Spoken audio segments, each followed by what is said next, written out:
There you are. Good morning. I hope you're safe and well. I hope the weather's a bit better because, again, it is raining lightly and mostly cloud cover here. But we are in the high Pennines, so what do we expect? Anyway, you know how the Americans have a saying, another day, another dollar? Well, it seems like another day, another blooming regulation, or in this case, another set of divergence between the EU and UK coming along. Lovely. Okay, first of all, the HSE have issued some new technical reports. Now, they're good if you're looking over the horizon, you're trying to see what might affect your substances in future.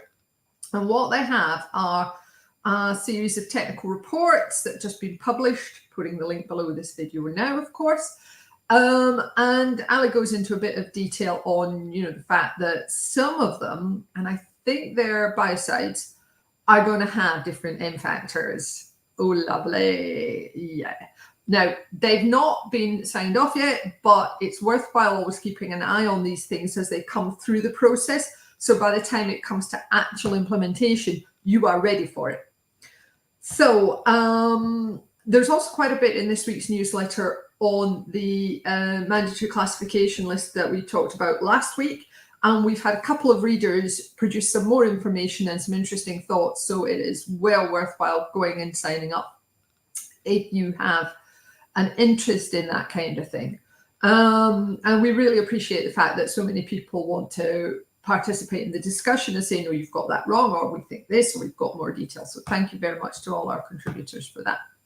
Now, it's not just GB where we have to do a bit of futurology. It's also the EU. And guess what? We've got 2 new substances of very high concern proposed. I don't know how many that takes us up to since Brexit, but there's been a lot. It was like the minute Brexit happened, oh, we got some more SVHCs coming in. It's like, yeah, great, guys. Thanks very much.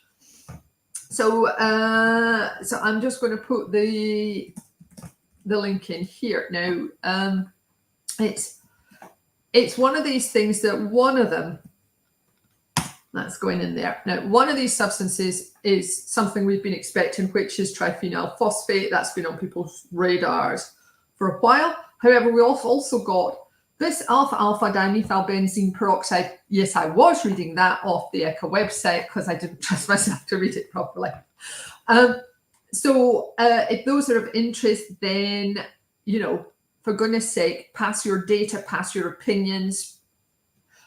Tell the EU, tell ECHA about it now, because we were reminded recently by HSE that they are going to look at all of the SVHC proposals in the EU, even though it's not written into law in the way that it is that, the HSE will definitely check all of the harmonised classifications in the EU and see if they're going to be adopted as mandatory here in GB.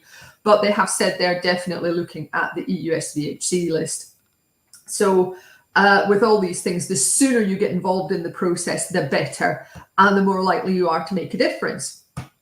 So those are the kind of things that we're going over in the newsletter today. And what else do I have? Oh, reasons to be cheerful. But of course, so our reasons to be cheerful are some more quiz bloopers. If you're a proper nerd like what we are, then of course you are interested in quizzing and you watch quizzes and you participate in them, even if it's just shouting at the telly. So I'm just going to put the link here below this video. Let me pick it up for you. There we are. That's going in just now. So the other news for Chemicals Coffee Time is we have actually given it its own website.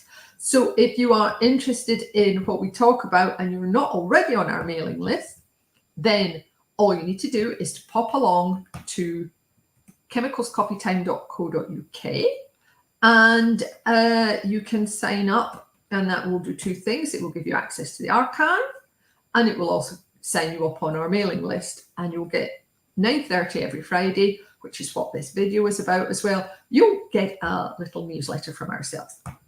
So it was just, it made sense to have the newsletter in its own right on its own little website. It's just easier for everybody.